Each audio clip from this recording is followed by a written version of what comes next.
Hi Reece, how you doing? Yeah, good mate, yourself? Yeah, good, thank you. I just wanted to ask you, you've had a couple of very close fights where perhaps you didn't feel you got your just desserts, obviously out in Italy and Ryan Walsh as well. Does that encourage you to change your style at all going into the Jordan Gill fight in terms of either winning the rounds more dominantly or looking for the stoppage where otherwise you might take your time? Yeah, well, at least I'll try and change this, obviously, and adapt the style as best you can to suit me, basically, and how I work. And hopefully, you'll see that Saturday night that what we've been working on in certain aspects, that the pressure and stuff like that is more educated and not so gung ho. What's it been like in the gym building up to this one? Because the gym was really busy at one point. You had the likes of the Gal in there and some other top names. Now you're one of the biggest names in the gym. Has that affected the preparations at all? No, it's just been exactly the same as it's always been. We've had a few of the boys in, we do track sessions together and stuff like that. It's just still exactly the same. And what can you tell us about Jim McDonnell, who you've worked with for a while now? He gets a lot of credit from various journalists and people in the industry for being someone who gets his fighters really fit. But there seems to be a lot more to him to that you don't really hear so much about. Yeah, of course. Jim's not just purely based on fitness. Jim's very good technically. You can see how he's worked with James DeGale over the years and adapted him to the pro game. And we've been working a lot on technique in this camp, and hopefully you'll see that. Great. Cheers, Reece. Yeah, Reece, mate. James here, Pro Boxing fans. In terms of, you mentioned there your losses earlier on. What have you learnt from those losses? Well, the first loss was obviously that I thought that I wasn't as indestructible as I thought I was, and there's vulnerabilities in every fighter, and you just got to take your time a bit more. What's the loss do to your mindset going into future fights? It can benefit you and not at the same time. Obviously, you don't know what the loss feels like.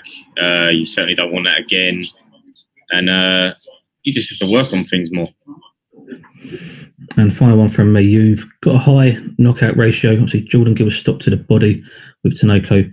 Without giving away the game plan, is that something you're confident in doing? Is it something that you're looking at? Is the body his weakness? I think if you ask any fighter, they'd happily tell you they'd leave their chin out rather than their body out.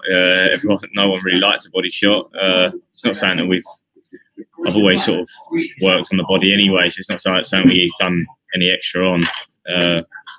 So we'll see Saturday night. Thanks, Reece. Cheers, mate. I can't hear you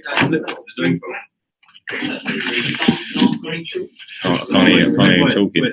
It's good. I can't hear. I'm sorry, I'll jump in. Ames here for Boxing News TV. Smash the like and subscribe button because on this video today I'm joined by fellow Hornet Reece Bellotti. Reece, talk to me, man. What happened? Arsenal, it was make or break for us. We got relegated. I'm gutted. What about you? Yeah, of course, definitely, guys. But we've done it before. We'll do it again. Listen, that was make or break for us. What about this fight with Jordan Gill? Is it fair to say that fight is make or break for both of you? Yeah, 100%. We've both obviously been beat recently, and this would be a perfect comeback fight to push on to bigger and better things. What do you make of that fight with Tinoco that Gill had? When you watched that, what did you take from that fight? Well, again, after obviously what came out afterwards, Gill said he wasn't 100% that night. So you take little things from it that worked well for Tinoco and didn't work well for Gill, and you try and adapt your style to that. And obviously, he's got to deal with me because I'm obviously totally different to Tinoco in so many ways. So we'll see it Saturday night. Is that the game plan, looking to target the body? Matthew Macklin recently said that Gill doesn't like his body. He's been dropped in sparring as well. Have you heard those things? Is that the game plan?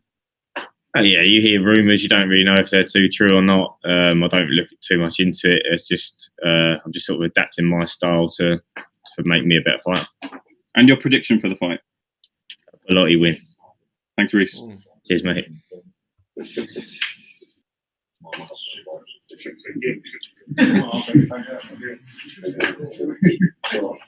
Any more questions, guys, or are you happy with that? I'll jump in with another question if no one's got any. Listen, Reece, you were known as a banger early on in your career. Will the tactics you've got going into the fight reflect that? You're looking to get that knockout? You always want to try and excite the fans and draw attention to yourself as a fighter. And I always sort of try and look for the knockout. But if it doesn't come, I'll still win on points. Another question that's been touched on, but I just want to get it again from you.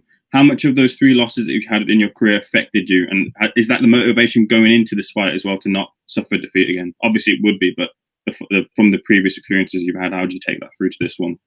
Yeah, 100%. It's like every good fighter, I believe, has had a loss at some point in their career, and they adapt themselves and move forward and become a better fighter. And hopefully stuff we've been working on in the gym since the losses and things like that, we'll see a better fighter on Saturday night. Cheers. Cheers, mate.